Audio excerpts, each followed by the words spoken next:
Olá, pessoal, sejam muito bem-vindos a mais um Redcast, seu primeiro podcast de cibersegurança do Brasil. Para quem não me conhece, Eduardo Lopes aqui, CEO da Red Belt Security, e hoje vamos conversar sobre insegurança na nuvem, o desafio de se gerenciar um ambiente sem fronteiras. E como vocês já sabem, acompanha a gente aqui, sempre trazendo convidados ilustres. Aqui do meu lado, recebo o Fernando Malta, CISO na Sinqia, e também que passou por grandes empresas como Daedalus, Teleperformance. Malta, muito obrigado. Obrigado por ter aceito o convite. Obrigado pelo Uma honra convite. ter você aqui do lado. Obrigado. E também Josafá Cordeiro, que trabalha como coordenador na parte de auditoria de TI, segurança da informação e cybersecurity em grandes empresas do setor financeiro e também passou por empresas como KPMG, Brasilprev, Havaianas e Latam. Josafá, obrigado por ter aceito o convite.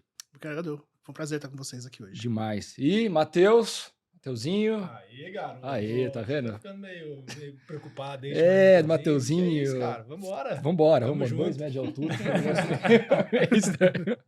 Gente, obrigado de verdade o convite. A ideia é realmente a gente bater esse papo sobre insegurança na nuvem e compartilhar a experiência, né? Como sempre, trocar um pouco mais de informação.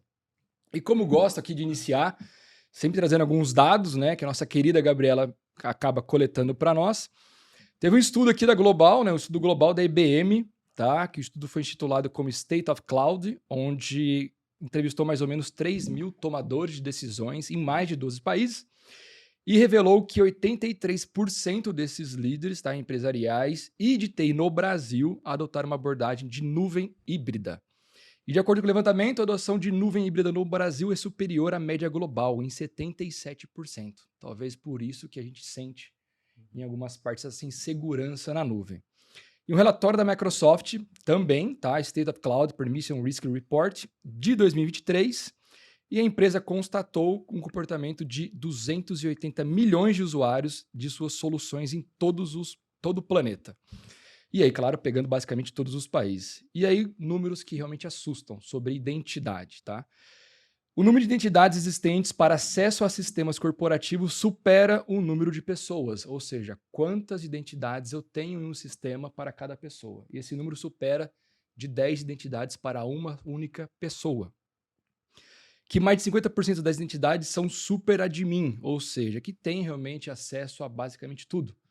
E aí, nisso, na nossa cabeça, fala, não, mas o meu mundo é diferente. Só que a gente entende que a hora que eu estou olhando para várias instituições, isso é a pura realidade.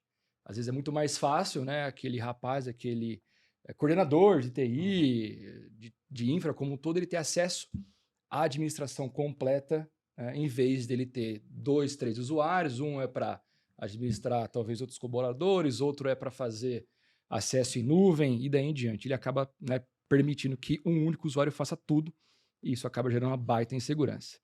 E mais de 60% das identidades estavam inativas. Rapaz, se 10 para 1 é o que eu tenho, 60 talvez estejam inativas por cento, acaba tendo um número bem interessante. E também um estudo da empresa global de inteligência, IDC, ouviu 300 CISOs de todo o mundo e descobriu que quase 80% das empresas pesquisadas sofreram pelo menos uma violação de dados em nuvem nos últimos 18 meses. E quase metade, 43%, relatou 10 ou mais violações.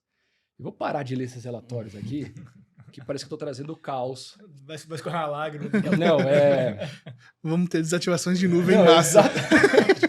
E eu acho que hoje ela estava inspirada, né? A gente conversou bastante sobre isso, mas acho que esses dados traz o quê? Estamos, acho que, mais evoluídos na adoção de nuvem, não no nível de segurança, do que outros países. Acho que essa é uma boa ideia para nós. E aí também tem aqui uma última informação que é bem interessante, tá? Da CrowdStrike, que realmente grande parte dos ataques, nós estamos falando aí de uma validação dos últimos ataques que aconteceram em nuvem em 2023, que quase a metade deles foram através de credenciais. E ainda estão aqueles que declararam, né? Tem muita gente que nem sabe que sofreu algum problema. Que não tem a menor ideia e que não quer falar, né? E aí, com base nisso, gente, vamos parar de trazer o caos aqui, vamos para as perguntas e talvez troca de experiência para não deixar as pessoas será que nuvem me torna mais inseguro ou não? Ou é aquela falsa sensação de que eu estava seguro antes, né? Agora que a gente fala de nuvem, primeira perguntinha que eu gostaria de trazer para vocês, e aí, Malta, começando por você. Quando eu falo desta migração ou de ter um ambiente em nuvem híbrido, e você acha, na sua opinião mesmo, que Uhum. nós nos tornamos mais inseguro indo para a nuvem, ou é muito mais uma falsa sensação de que eu estava seguro antes? O que você tem ali, vendo também um pouco dos nossos amigos do mercado? Sim, claro. Eu acho que, na verdade, não traz mais insegurança. Eu acho que quando você vai para a nuvem, toma essa decisão da companhia de mudar o seu modelo, você tem novos riscos que você está adicionando no seu ambiente, né? Você deixa de ter alguns outros riscos também, né? Como, por exemplo, a parte física ali, que você tem um data center on-premises e tudo mais, mas você adiciona outros riscos. Eu acho que talvez um pouco do que as empresas, entre aspas, não avaliam, né, até pecam em alguma coisa, é de entender esses novos riscos e endereçar isso internamente de como que você vai tratar.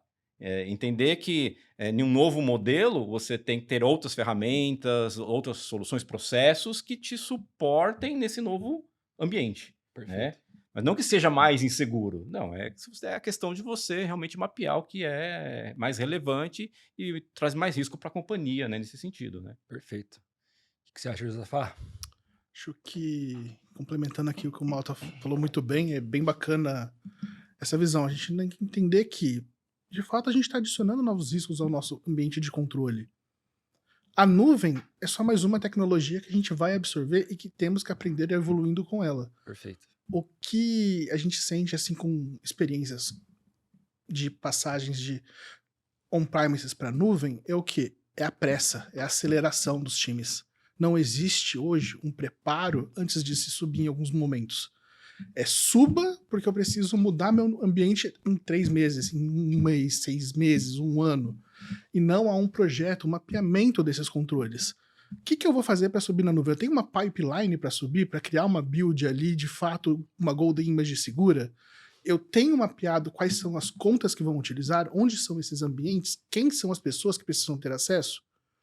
Ou é só tô tombando um servidor Windows daqui e tô colocando esse servidor na nuvem? Como IaaS. Como era antes, é o as is put to be. Exato, isso né? aí. Eu tô copiando Indo as como mesmas infraestrutura contas. na nuvem e simplesmente copiando e colando, né? Eu tô trazendo o risco que eu já tinha on-premise para subir ele para na nuvem. Aí você está Eu não tô- potencializando ele, né? Exatamente. E aí é onde também tem aquele dado das contas. Pô, se eu tinha 10 contas ali atrás de administradores locais no meu on-premise, eu tô fazendo o as is put to be da mesma forma que estaria o Ctrl+C, Ctrl+V, eu tô levando esse risco para nuvem. Perfeito. Eu não tô mapeando, eu não tô readequando para um novo ambiente.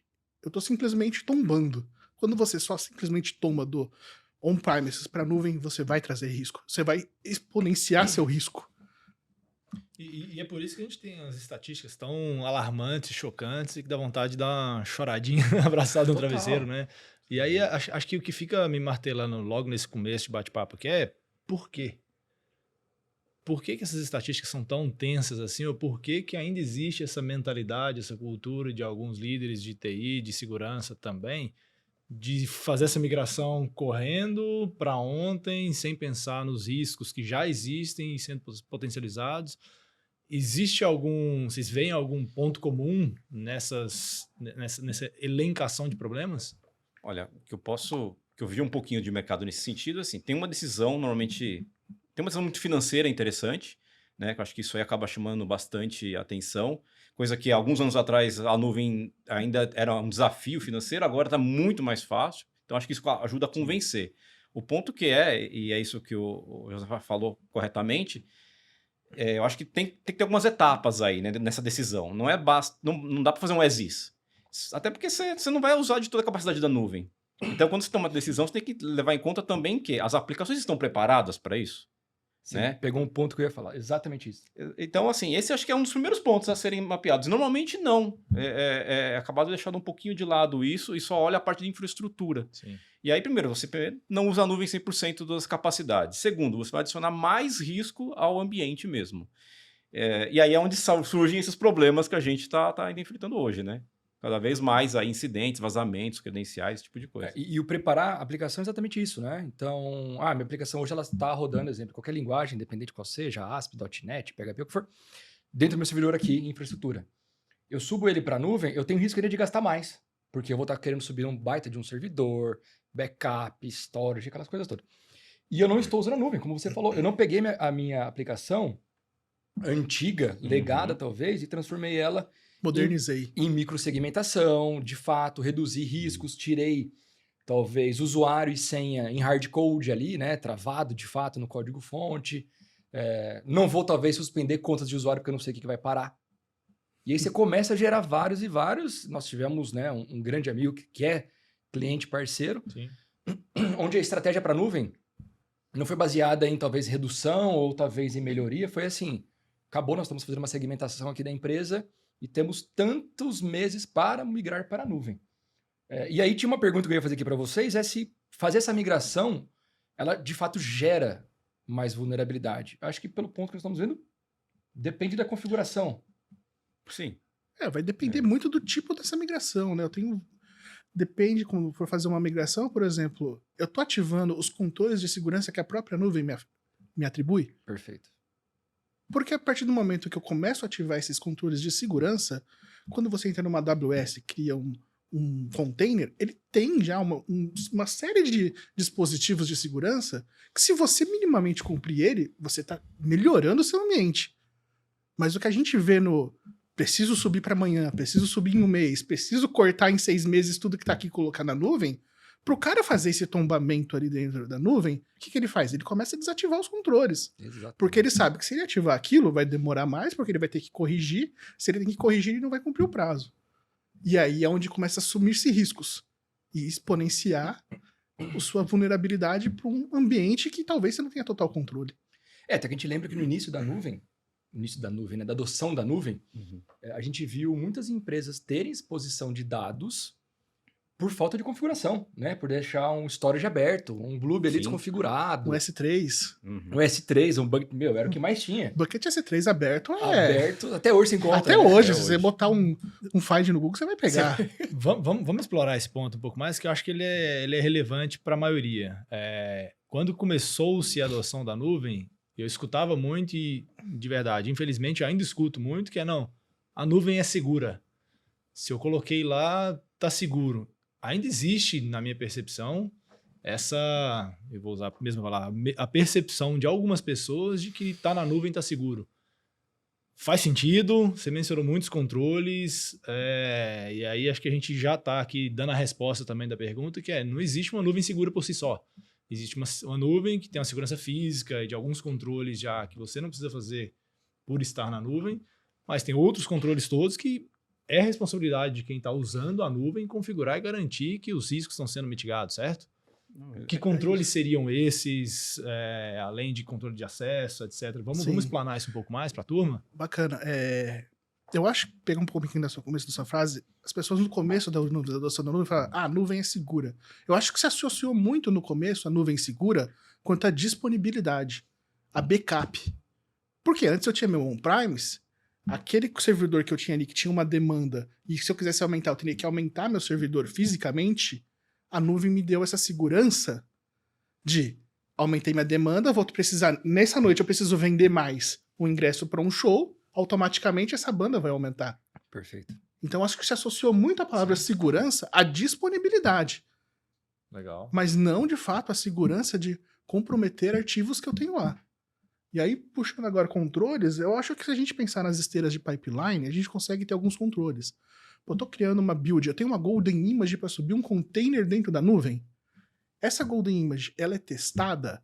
Ela é auditada? Eu tenho um monitoramento em cima dessas imagens depois num ciclo de vida ativo delas para continuar tendo uma Golden Image íntegra dentro do meu ambiente para fazer a correção de vulnerabilidades dentro do ciclo de vida do container.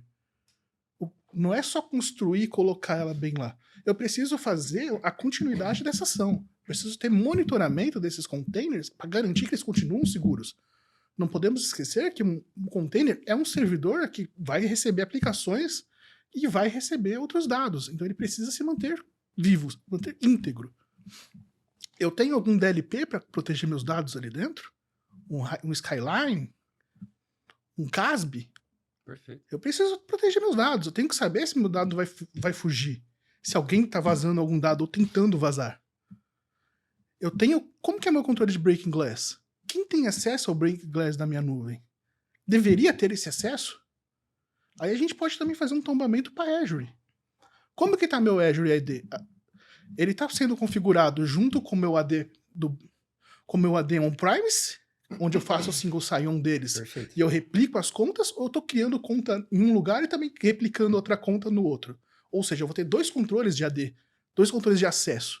Lembrando que um acesso em nuvem nem sempre se dá dentro da sua corporação. Ele pode sair da internet. Eu posso estar deixando usuários ativos lá dentro, que é o que traz esse número, que estão desligados de fato na companhia. E que o cara vai acessar da casa dele via internet.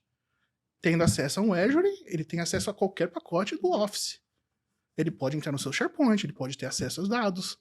Você trouxe um ponto. É absurdo. É absurdo. Você trouxe um ponto fenomenal, que eu acho que todos nós já vivemos isso. E o controle que nós temos, né? Porque a hora que a gente fala também desse controle de acesso, todos nós aqui, né, trabalhamos com gestão dos acessos internos das nossas próprias empresas, colaboradores, e os de clientes, né? De uma forma ou de outra. A partir do momento que eu estou olhando para dentro de casa, para colaboradores, e eu jogo todo mundo para a nuvem de alguma forma, né? Não é só serviço, servidor, e daí em diante. Estou falando também de identidade, igual você mencionou. Eu adiciono licença de um Microsoft 365, de um E5, de um Office 365, o que for. Adicionei licença, ele tem acesso à minha intranet, tem acesso Sim. aos meus dados. Configurei uma caixa ali de e-mail sem querer para ele. É um usuário de serviço. Ok, está dentro de casa, mas se vazar alguma coisa, ou ele está exposto a uma tentativa. Exatamente. E acontece.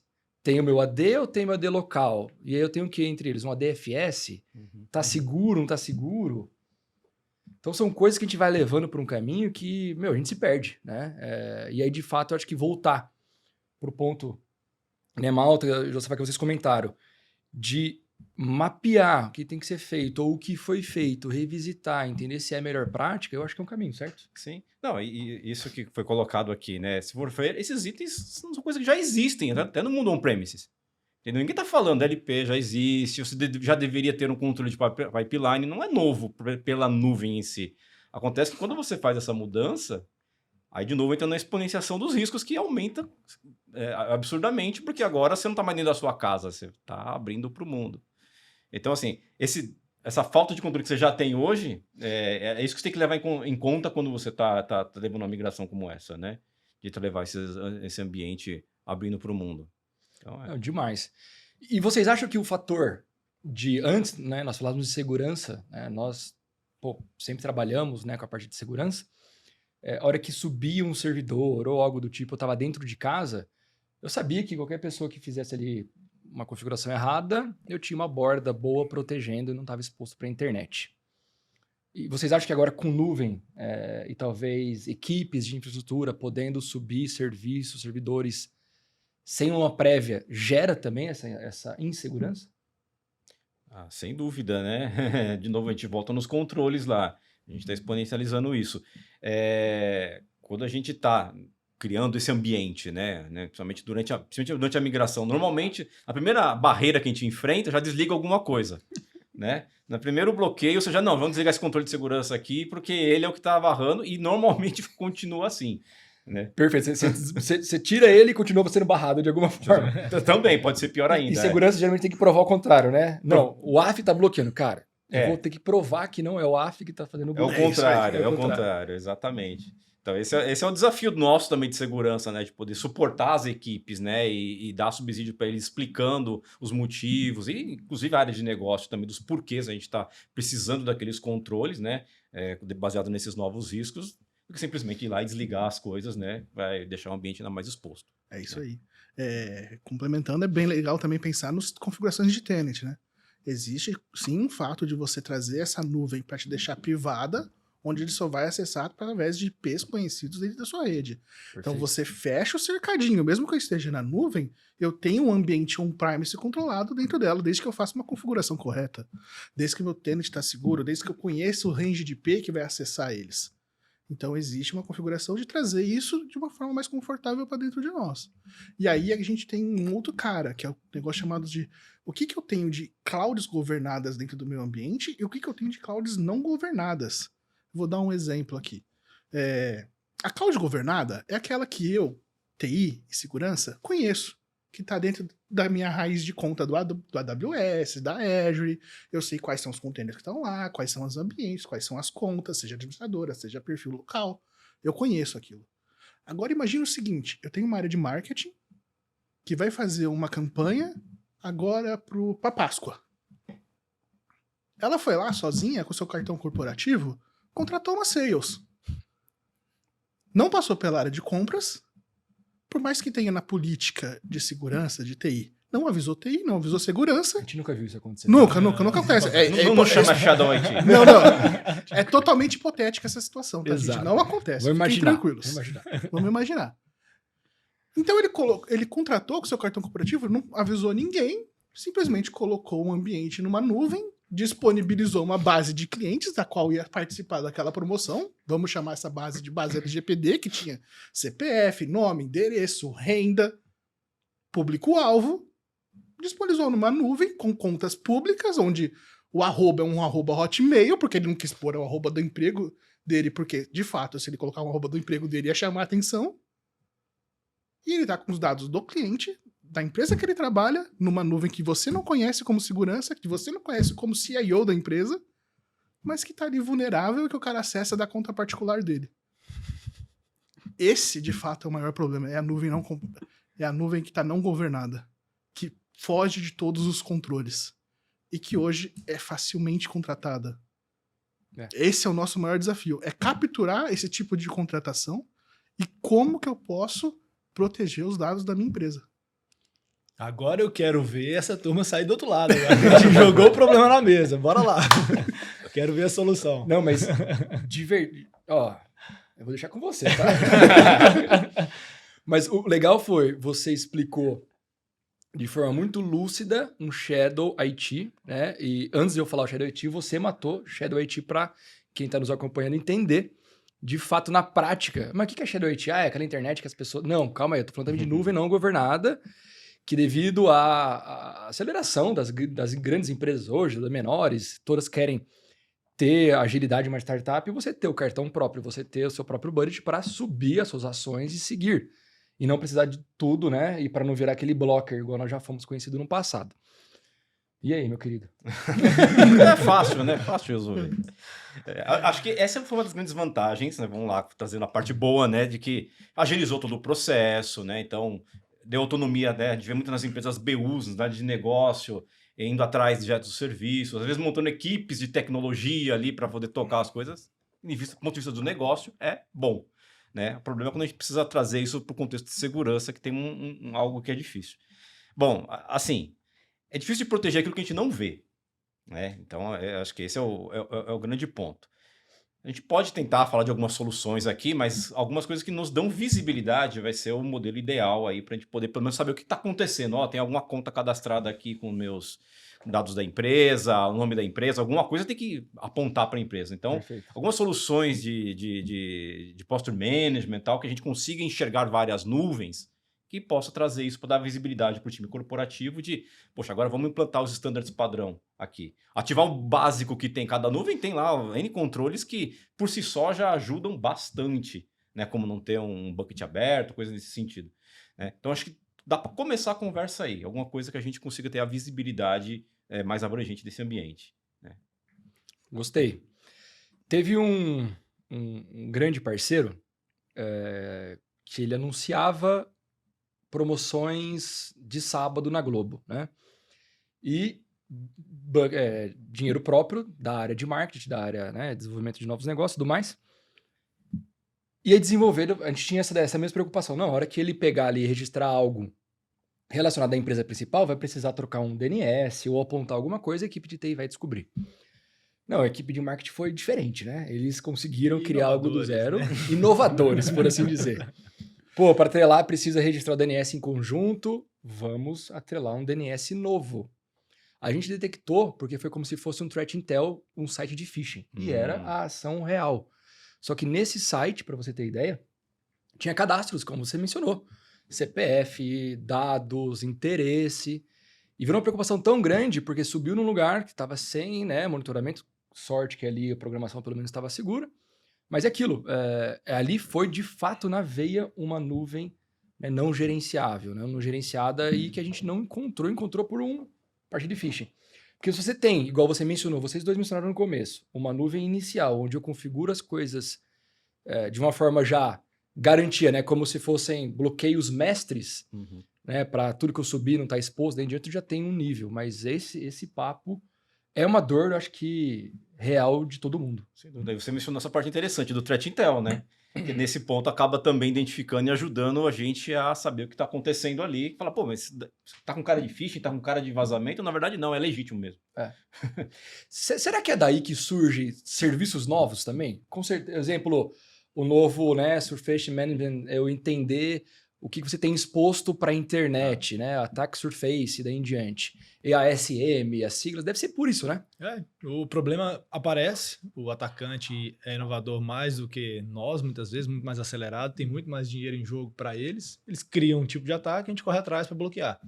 Um exemplo clássico que aconteceu essa semana, que foi aquela fraude de deepfake numa reunião lá em Hong Kong, que aprovaram 135 milhões de reais a serem pagos. Fizeram do CEO, É do isso. CFO da empresa. Hoje eu não conheço, acredito que já existe, porque a tecnologia anda assim, mas logo mais vai ter uma solução que ela vai se plugar às plataformas de comunicação e vai analisar se aquele vídeo foi criado por inteligência artificial ou não. E ele vai dar um alerta e falar, esse aqui não é real, porque ele consegue ter pelos pixels, tem um desalinhamento entre a voz e o movimento da boca e etc. Então, as tecnologias surgem após um problema ter sido identificado, né? Eu fui longe agora, viu? Tava aqui já, essa coisa fica viajando. Até onde que eu vou? Mas eu tava... E quando a gente olha... Não, perfeito. E aí, vai ter alguém que adora criar siglas, né? É isso aí. Alguém vai criar um deepfake, analyzer. Exatamente. Esse cara De Tabajara. E a hora que a gente olha para os nossos colegas, né, de trabalho, para outras empresas, porque a gente tem os grupos onde a gente troca informação e, por mais que a gente fala que é um segmento pequeno, nichado, né, e ainda mais quando a gente fala de profissionais, ainda mais no gabarito de vocês, aí se restringe mais ainda, a gente sabe, na realidade, que é menor ainda do que as pessoas imaginam. Vocês acham, né, que as empresas dão um insumo, dão a importância necessária para a gente olhar para a identidade, olhar para a nuvem, proteger isto, ou ainda acaba sendo algo em segundo plano? Olha, acho que se eu tivesse que colocar hoje aqui um dos principais problemas de nuvem, acho que está relacionado à identidade, autenticação, autorização. A gente vê muitos casos hoje de problemas baseado nesses pilares aí. A gente vê muito, verdade. Né? Eu acho que, assim, criptografia, disponibilidade, existem N tecnologias, mas quando a gente fala da gestão dos acessos, na nuvem a coisa é diferente. Né? Você tem lá... É muito granular as coisas, né? Você tem muitas possibilidades e... Hoje é difícil de você falar de alguma empresa que você ou entende que isso está 100% ou sempre foi algo... Porque é muito dinâmico também, né? Essas mudanças internas, né? Então, ter essa gestão, ter os controles, não é todo mundo que usa um cofre de senha, não é todo mundo que usa os vaults, adiciona uma complexidade muito grande nos produtos, nas aplicações, implementar tudo isso daí. Né? O próprio MFA, a gente está falando de coisas mais simples. Há quanto tempo a gente fala de MFA? Né? Já existe há muitos anos e é extremamente trabalhoso implementar esse tipo de controle, né? Então, acho que as empresas olham, mas deveria ser investido mais esforço em cima disso, tá? De maneira geral, porque tá ali, hoje pelo menos para mim é um calcanhar de Aquiles mesmo de nuvem, não tem como ser diferente. Mas Malta e Josafá, também assim, provocando agora um pouquinho, tá? Eu falei que eu ia provocar, mas vou dar uma provocadinha boa. Nós temos o básico ali das nuvens, Azure, AWS, GCP, CLI, Oracle e daí em diante, né? E todas elas têm ali um security score. Por que às vezes já tem ali, talvez gratuito, né? Falando, faça isso, faça aquilo. E ele até brinca, né? Olha, se você fizer isso, você vai ganhar pontos. Eu vou te dar uma estrelinha. É isso aí. E você pode usar, né? Elevação. Olha, quando eu comecei a olhar para a nuvem, estava em 100. Agora estamos em 250. Pô, os executivos não vão entender nada, mas vai falar que você está em evolução. Por que as pessoas ainda lutam contra isso? De não olhar para aquilo lá e atuar? Será que talvez o trabalho de saneamento básico, onde ninguém vê que está sendo feito e não ganha votos, por assim dizer? É tempo de tomação. Isso. Quanto mais eu tiver que adequar meus controles ao que a nuvem pede, e que é bom para esses caras, que você falou, esses fornecedores de nuvem, eles querem esse ambiente seguro, por quê? Se eu tiver algum comprometimento dentro de vulnerabilidade dentro do meu ambiente, como Amazon, como Sales, como Oracle, isso fere a mim, empresa de fornecedora de serviço. Perfeito. Então eu quero que você, que contrate meu serviço, deixe tudo no tintim, naqueles controles que eu falei. E eu vou atrás, inclusive, você vê que essas nuvens, eles estão cada vez mais implementando novas soluções de controles de segurança e componentes para auditar esses mesmos controles no próprio ambiente deles, porque eles querem esse ambiente seguro. É a imagem deles junto ali dentro do seu ambiente de cloud. É até o marketing, né? É até o marketing dele. positivo. Exatamente. Sim. Eles até ajudam a implementar Tá, muitas vezes, né? sim. No básico ali. Então, eu vejo muito a pressa, a aceleração e tombamento. E aí isso vai ter um custo. Normalmente é o custo de segurança. Normalmente é o custo de aprendizado. Porque mesmo para você subir alguma coisa, você precisa treinar, você tem que ter equipe para isso também. O cara, às vezes, ele desativa algum controle de segurança por falta de conhecimento. Ele fala, pô, eu vou precisar de um treinamento para entender por que eu tô ativando isso. Porque se eu ativar isso, eu vou parar algum serviço de negócio. Então, para não parar nenhum serviço de negócio e eu não tenho tempo de aprender como resolver, sobe 100, daqui a pouco eu olho de novo. Ou daqui a pouco nunca chega. Daqui a pouco virou bola de neve. Eu ativei e foi, né? Pronto. Ou desativei e daqui a pouco eu vou ver. É isso aí. Eu vou deixar ir para outro desafio. Exatamente. Você vê isso na... Não, com certeza. E assim, de novo, na aceleração de levar as coisas para a nuvem, vamos lá, não é só levar, mas a gente tem que migrar as coisas. Levar o legado, você só vai levar mais problema. E aí, quando muitos controles desses, até os controles básicos, alguns não se aplicam corretamente a esse ambiente legado. Então, você tem uma dificuldade ainda maior de corrigir aquele problema. Se fosse 100% native, cloud native, né, não sei o quê, seria muito mais simples. Mas aí, de novo, a aceleração é que dificulta toda essa adoção das novas tecnologias ali. E eu acho que realmente, acho que a gente se resume muito à aceleração, né? A falta de estratégia, planejamento. Um outro exemplo, e aí talvez não necessariamente pela velocidade, mas pela influência do dinheiro. E aí eu vou entrar no mundo de multi-cloud. Então, do modelo on-premises, e aí de repente vamos para cloud, a gente não vai para um monte de coisa complexa. A gente geralmente escolhe uma, faz a análise, vou para Azure, vou para AWS, vou para alguma delas, e aí vai para aquela. Mas lá na frente, putz, estou gastando essa grana aqui com essa cloud e sei que se eu migrar para do vizinho fica um pouquinho mais barato e começa esse jogo. Mas você monta a sua infraestrutura inteira, o seu ambiente em cloud, focado em Azure, por exemplo. E aí você configura tudo certinho de segurança. Da noite para o dia, seu CFO bate na sua porta, cara, por que você não está usando a AWS? Vamos economizar 20% aqui, vira para lá de uma vez. E aí entra a velocidade, motivada pelo dinheiro, e aí a gente entra no mundo de multi-cloud. Qual que é o desafio desse cenário de multi-cloud para uma gestão de segurança? É a mesma coisa que uma cloud só, ou é outro jogo? Não, acho que é outro jogo completamente diferente. Completamente diferente, né? Aqui a gente sai do Campeonato Paulista para Libertadores. Não dá. Eu cheguei a não entrar nessa questão, sabe? Nossa, ele vai e joga a bomba. Não dá. Que é grande, acho que hoje é a grande realidade das empresas, né? É a maior dificuldade hoje, nossa. Eu acho que é a novidade, é o ambiente híbrido dessas clouds. Eu acho que é a grande novidade, é uma evolução que está vindo do ano passado para isso, que eu sinto que estão começando a entender que dá jogo. Mas é muito mais complicado. Se a gente exponenciava o risco trazendo do on-premise para uma cloud, quando você fala em multi-cloud, eu tô falando de pessoas que precisam ser treinadas em diversas tecnologias que não se conversam. Que possuem templates diferentes, visões e controles diferentes, que proporcionam serviços diferentes. Eu primeiro preciso ter treinamento para o pessoal. E quando você chega nesse vamos migrar, vou migrar ali que vai dar trabalho.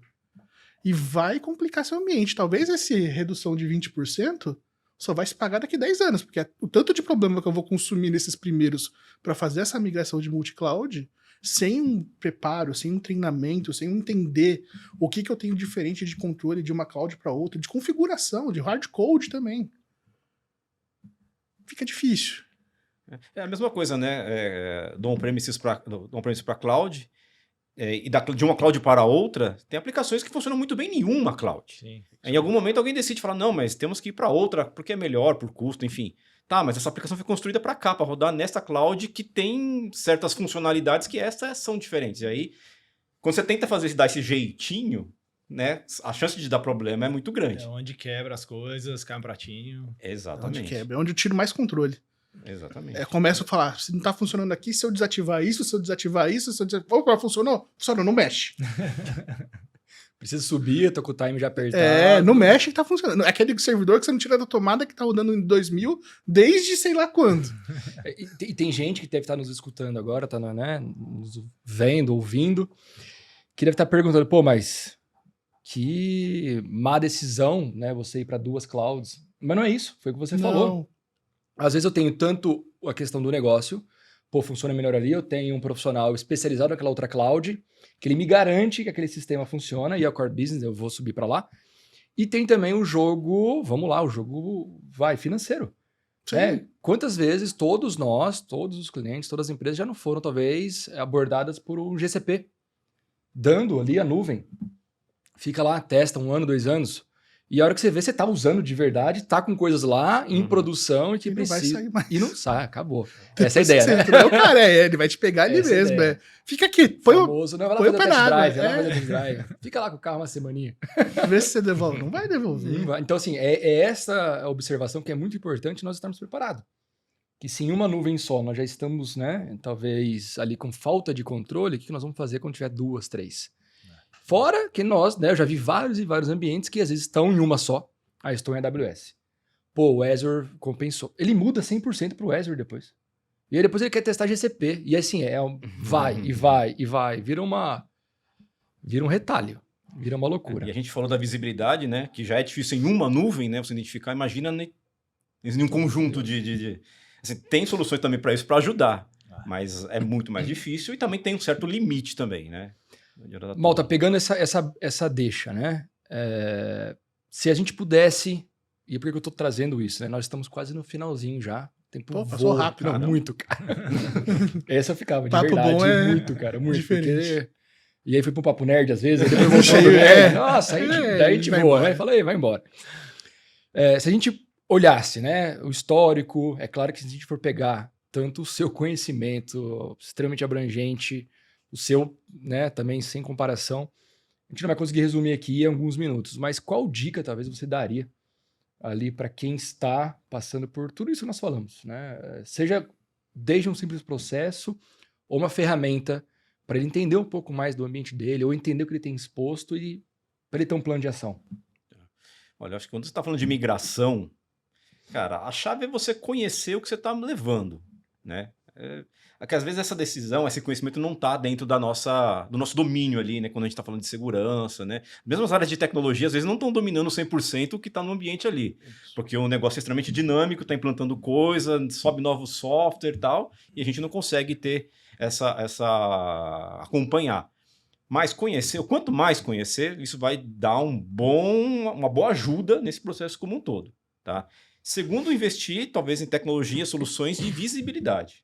Acho que é a primeira coisa, assim, não tem como, de novo, você proteger aquilo que você não conhece. Então, e a visibilidade você fala assim, de scans, Estou falando de scans, estou falando das soluções de postura, de nuvem. Boa. Né? CSSPM, né? Exato. Security Posture Management. Né? Até um endpoint lá, um EDR da vida que você garanta que está instalado, ele vai te dar uma visibilidade de onde está aquilo, como é que está acontecendo. Você tem que pensar, trabalhar com as armas que você tem ali. Né? Então, se eu não tenho uma solução de CSPM, mas eu tenho um EDR, o EDR ainda me dá uma vida, uma ideia de onde eu estou. E assim por diante, né? Os scans são fundamentais, né? Interno, externo, faz scan, confronta, visibilidade, para depois você poder traçar formas de mitigação de risco em cima disso. Demais. Josafá, e você? Cara, para mim, complementando bem aqui o que o Malta falou, eu acho que eu começaria com o básico. Você que está começando, é o básico. É o que a ferramenta oferece. Ela vai te dar o melhor caminho para você subir seu container. Ative os controles de segurança, investigue o porquê sim, o porquê não. Tudo bem subir desativando algum, mas não deixe ele para trás. De fato, crie um plano de ação para aquilo que você não colocou como um controle ativo, seja ativado em algum momento. E que, de fato, seja ativado. Entenda se aquele risco é um risco baixo, médio, moderado. Se eu posso, de fato, ter essa exposição de risco por 6 meses, por 1 ano. Entenda como controlar aquilo e ativá-lo de novo.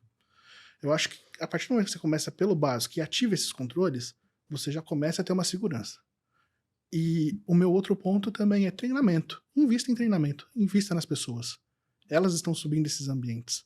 Se elas conseguirem entender como subir, como configurar, o seu custo de investimento hoje nesse treinamento, ele vai ser revertido ao longo do tempo em incidentes que você não vai ter.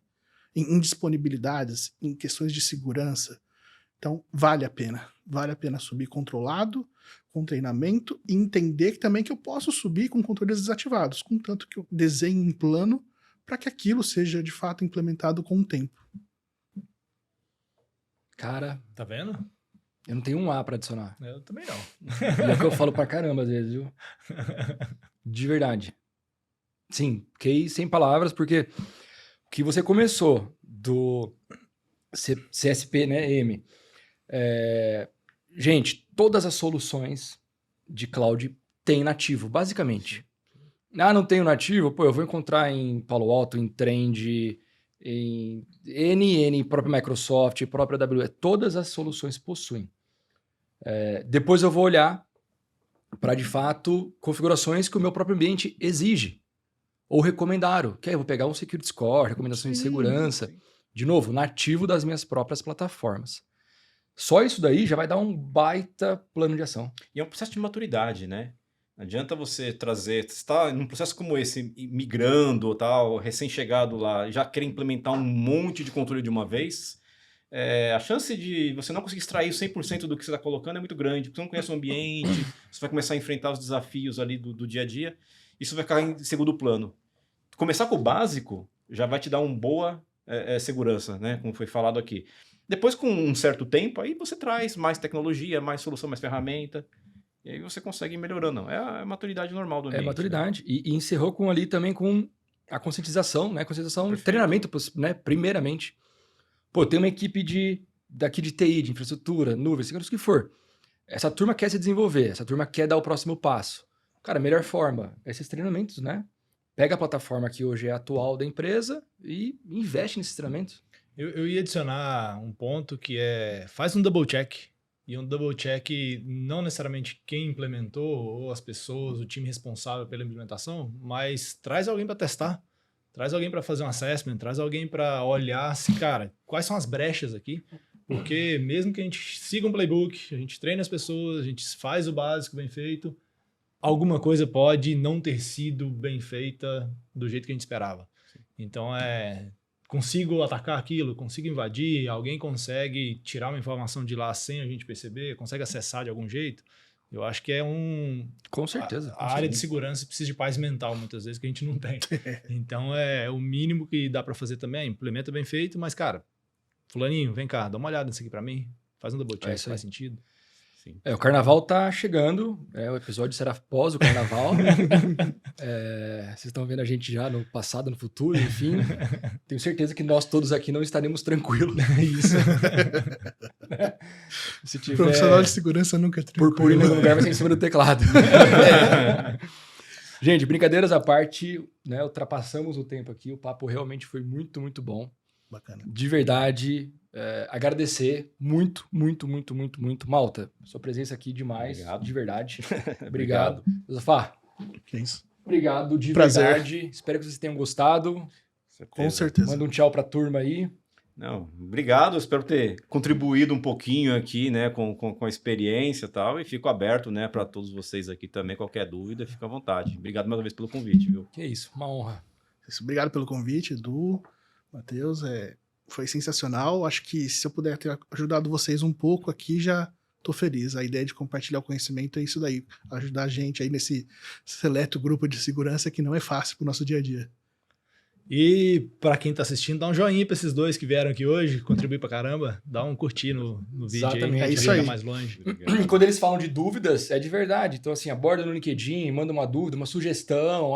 Né, eu colocaria esse item também. Isso é muito legal, trocar dados, trocar informações, seguir a turma também lá no LinkedIn, porque eles são de fato referência, né? As pessoas que estão aqui com a gente sempre é uma honra. Matheus, Bom demais, tamo tamo junto. junto. Vamos que vamos. Você que nos segue, de novo, obrigado pela presença, obrigado sempre pelo compartilhamento. Isso é para vocês e é o que, né, Josafá e também o Malta deixou claro, é o compartilhamento de informação. E a ideia é que a gente faça isso cada vez mais, que a gente torne tudo isso um pouco mais seguro. Obrigado pela presença e até a próxima. Edcast.